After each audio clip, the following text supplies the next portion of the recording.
أولا بداية تصريحات سمو الأمير محل تقدير واحترام لجميع الكويتيين، ونحن نتفق مع سمو الأمير فيما ذهب له، لكن سمو الأمير لم يقل بأنه أعطى أوامر الضرب للمواطنين الكويتيين. نعم. بعدين وفقا للدستور سمو الأمير يمارس صلاحياته من خلال وزرائه في جميع الصلاحيات وليس بس حادث صليبيخات.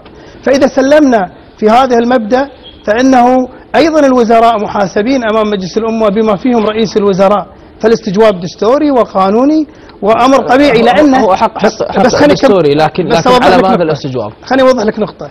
جميع السياسات العامة هي نتاج لرغبة سموه، ومن حق أعضاء مجلس الأمة وفقا للدستور محاسبة الوزراء بما يقومون فيه من أعمال. فلا نقحم سمو الأمير مقام السامي وقدره مرفوع، ولا أحد من أهل الكويت يجرؤ أن ينفذ أو أن يعصي له أمر، لكن نوضح الأمر هذا أنه وفقا للدستور يمارس صلاحياته من خلال وزراء، والوزراء مسؤولين أمامه.